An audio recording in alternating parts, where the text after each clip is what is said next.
The social lives of senior citizens served as the topic of a recent panel discussion at the Buffalo History Museum, and there was a lot to talk about, from relationships to intimacy. Here to tell us more is Erie County's Commissioner of Senior Services, Randy Hoke, and two of the panelists from last night, Dr. Darcy Kramer and Jane Orlowski. Welcome, everyone. Thank you so much for coming on. Thanks for having us. Randy, we'll start with you. Tell us off the bat why this was something the county wanted to bring to the community.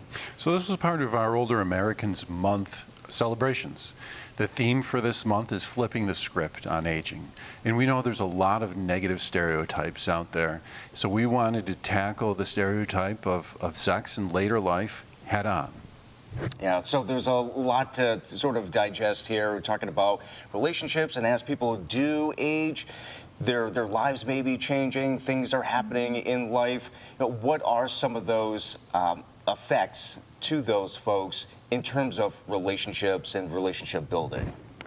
I think personally it's just difficult at this age to realize that you still have a lot to offer to someone, or maybe more than one someone, family, friends, and hopefully a relationship.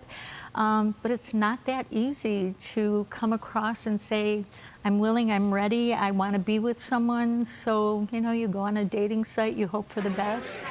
But we still are very active and open and curious and want to be together with someone. So that's what we try to do.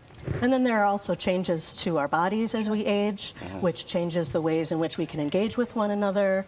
That affects the feelings about ourselves, our feelings about our partner, our feelings about what our identity is as a man, as a woman. And all of that complicates things as we age.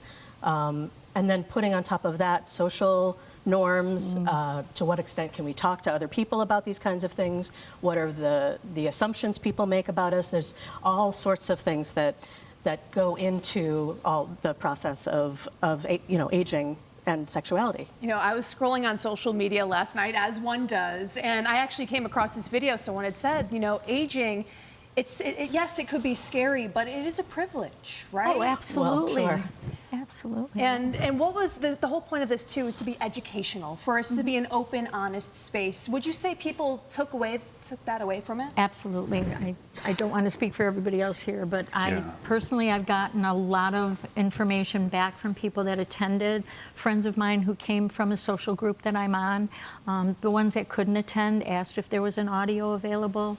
And I think you'll say people got to be a little bit more open as we started talking. I know as questions were asked of you, people then opened up a little bit more and said, what about this, what about that? Things we didn't know people would actually present with, but they did. And I really have to give a lot of credit to Randy and his team for creating a space where people really felt like they could be open and honest and explicit even, to ask questions. They were allowed to submit questions anonymously, so if you were embarrassed about things, you could get those questions answered. Everything from physical changes to relationship changes. So there was a lot that we talked about and really got into some detail. People could attend in person, of course, but then there was also a Zoom link, so people could attend digitally as well. Let's talk about some of the resources that are out there. If there are seniors out there who are dealing with some of these relationship issues, they want to talk to someone, I'm sure they can reach out to the county, but do you have any resources that you really would like to mention? Yeah, absolutely. Our team at the county can be helpful. And those folks can be reached at 858-8526. But what really came of the discussion last night was, I think communication was a big theme. And there's a lot of resources available to help people communicate around what can be sensitive topics. So we did talk about some apps and things that are available online, and folks found that information to be very helpful. And Darcy, you yourself, you are a counselor. I'm sure you've spoken to a number of individuals out there. For anyone at home maybe watching this, they missed last night's panel discussion, maybe they have some questions or concerns, they're scared about something. What's some advice you would offer?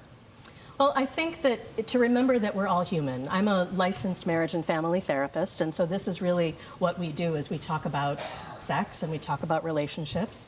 And knowing that certainly if you come in for professional help, that your therapist is going to be comfortable talking about anything that is really worrying you, and we've really heard most everything that there is to hear.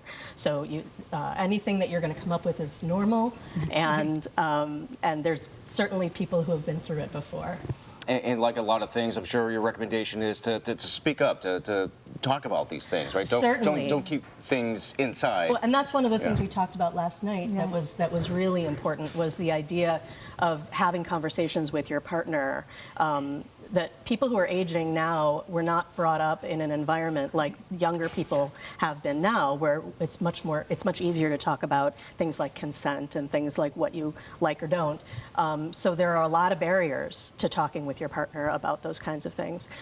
We really tried to normalize that for people, and we gave some suggestions about how to maybe have conversations when you're not looking at one another, or doing it in writing so that you can get over some of that shyness that makes it hard to talk about. So of course, before we let you go, last month's event, it was for a special event for the month. Is the hope to maybe do something similar in the future? Oh, absolutely. The response was tremendous, and I think that there's a real need and desire to create more safe spaces like we did last night, and get valuable information out to older adults in Erie County. All right, very good and important conversation. Thank you, everyone, for coming on in. Thank you for having us. Thank All you so right. much. Let's